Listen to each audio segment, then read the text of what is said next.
இது மகிமை நேரம். கர்த்தரும் இரட்சகருமாய் இருக்கிற இயேசு கிறிஸ்துவின் ஈடு இணைச்ச இன்ப நாமத்தினாலே மகிமை டிவி நேயர்களை அன்புடன் வாழ்த்துகிறேன். மகிமை நேர் நிகழ்ச்சிக்கு உங்களை அன்புடன் வரவேற்கிறேன். தொடர்ந்து தேவ திட்டம் என்ற தலைப்பின் கீழே தியானித்து வருகிறோம். பவுலுடைய வாழ்க்கையிலே அவன் வாழ்க்கை பயணத்தின் கர்த்தர் எப்படி தேவ திட்டத்தை வைத்திருக்கிறார் என்பதை குறித்து நாம் தியானித்து வருகிறோம். இன்றைய நாளிலும் கூட சவுல் பவுலாக மாறினதே ஒரு புரட்சி என்று சொல்லலாம். ஆதி அப்போஸ்தலர் காலத்திலே நடக்காத ஒன்று, யாரும் அங்கே சொன்னால் கூட ஆண்டவர் இயேசு கிறிஸ்துவை அறிவித்தால் ஏற்றுக்கொள்ளாத ஜனங்களுக்கும் கூட இந்த சுவிசேஷம், இயேசுவை பற்றிய சுவிசேஷம் இந்த பவுல் மூலமாகவே பரவுகிறது. கர்த்தரை துன்பப்படுத்தின ஒரு மனிதன் இயேசுவை குறித்து பேசினான், ஆண்டவரை குறித்து சாட்சி சொல்கிறான் என்பது எவ்வளோ பெரிய புரட்சி. அந்த புரட்சியை கர்த்தர் பவுலுடைய வாழ்க்கையின் மூலமாக, கர்த்தர் தேவ திட்டத்தின் மூலமாக நிறைவேற்றி கொடுக்கிறார். இன்னும் பவுலுடைய வாழ்க்கையிலே 14 நிருபங்களை எழுதி முடிக்கிறார். அவன் சொந்த கரங்களாலே கர்த்தர் எழுத கிருபை செய்கிறார். இன்றைக்கும் நாம் வேதத்திலே புதிய ஏற்பாட்டிலே அந்த 17 நிருபங்களை வாசிக்கிறோம். அதில் இன்றைக்கு நாம் என்ன செய்ய வேண்டும்? நம்மளுடைய கடைசி காலத்தில் ஆண்டவருடைய வருகை, கர்த்தர் நம்மோடு பேசுகின்ற காரியம், இன்றைக்கு கிறிஸ்தவர்களாகிய நாம் எப்படி எந்தெந்த பாதையில் நடக்கணும் என்பதை தெளிவாக இந்த பவுலுடைய நிருபம் தெளிவாக நமக்கு காட்டுகிறது. அவன் இந்த 14 நிருபங்களை எழுதுவதற்கு அவன் அநேக நாட்களிலே தன்னை முற்றிலுமாக அர்ப்பணிக்கிறான். எல்லாம் அவன் ஃபுல்லாக சரண் பண்ணிட்டான். கர்த்தர்ட்டே எல்லாத்தையும் பாதத்தில் கொடுத்துடுறான். இங்கே வசனங்கள் அநேகங்களை நம்ம வாசிக்கலாம். அந்த 14 நிருபங்களில் அநேக வசனத்தை நம்ம பவுலை குறித்து சொல்லி முடிக்கலாம். அவ்வளோ பாடுகளை அவன் பட்டிருக்கிறான். அவனுடைய பயணத்திலே மிஷினரி 7வது பயணம், இன்றைக்கு அதிலே 4வது மிஷினரி பயணமாக அவன் சென்ற பாதை என்றால் சிறைச்சாலை பயணம்.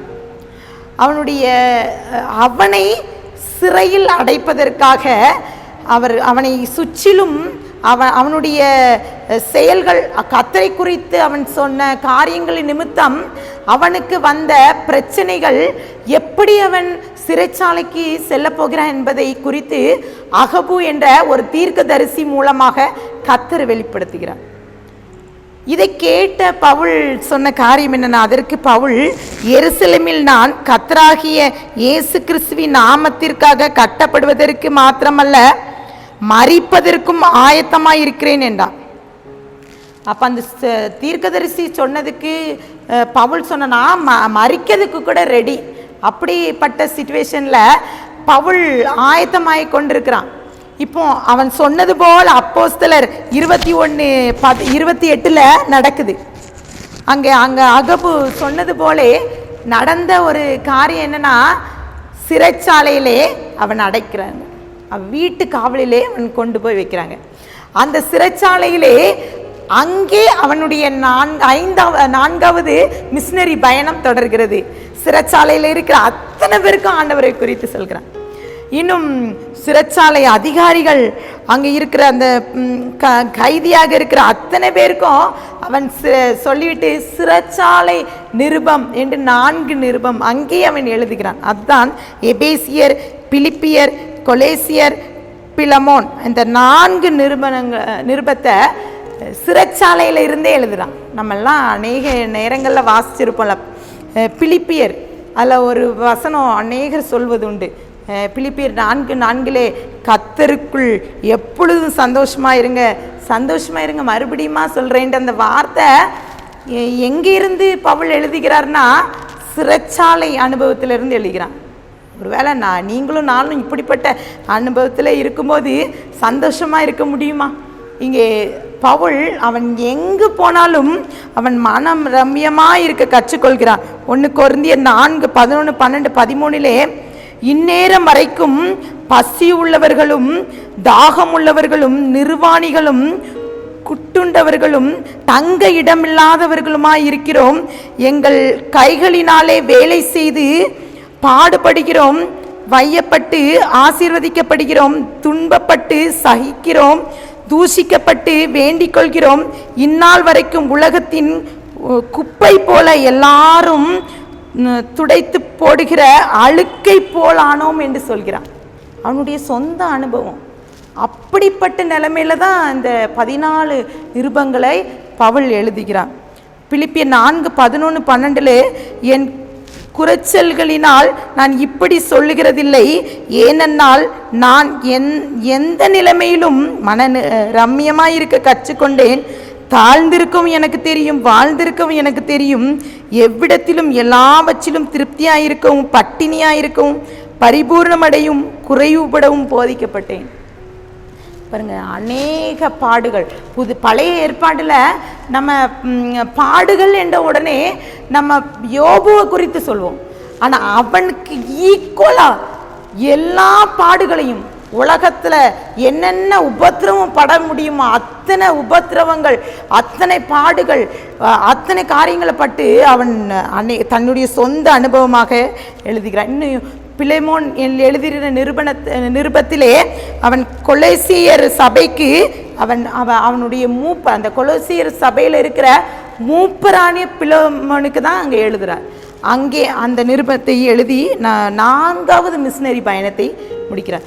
இறுதியாக அவனுடைய பயணம் எப்படிப்பட்டதாக இருந்தது? இந்த பவுலுடைய பயணம், அவன் இறுதி பயணம், வரலாற்று ஆராய்ச்சியாளர்கள் என்ன சொல்கிறார்கள் என்றால் 2வது முறை அவன் சிறைச்சாலையிலே அவன் ஒப்புவிக்கப்படுகிறான்.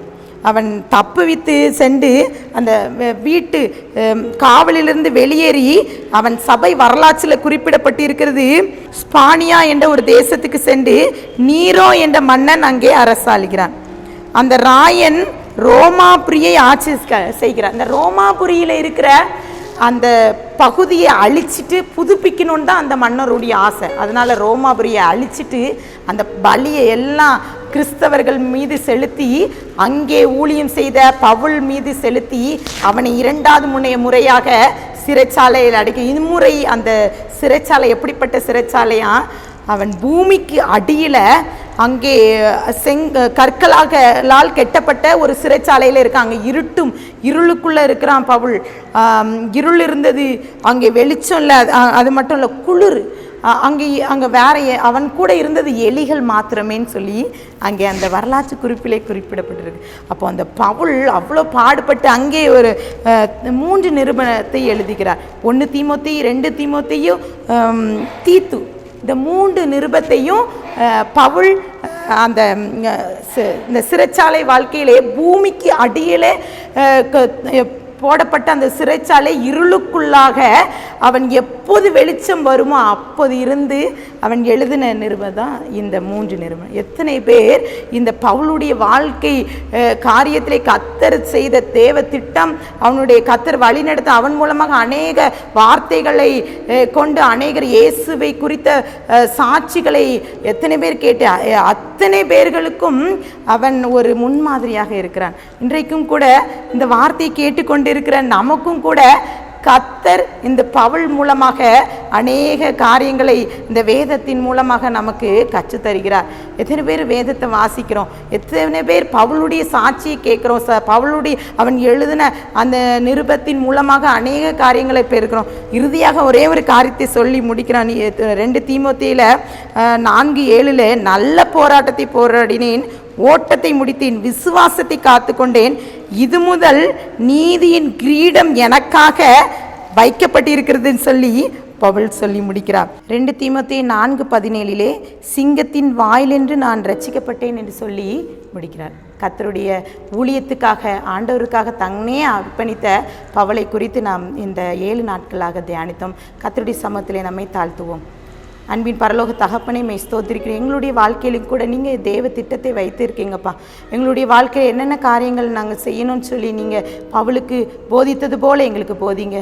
இந்த நாளிலும் நாங்கள் கற்றுக்கொண்ட காரியம் எங்கள் வாழ்க்கையில பிரதிபலிக்க நீங்கள் கிருபித்தாங்க. நம்முடைய கரத்திலே நான் கொடுக்கிறேன், தாழ்த்துக்கிறேன், மீட்பர் மூலம் கேட்கிற பிதாவே, ஆமென்.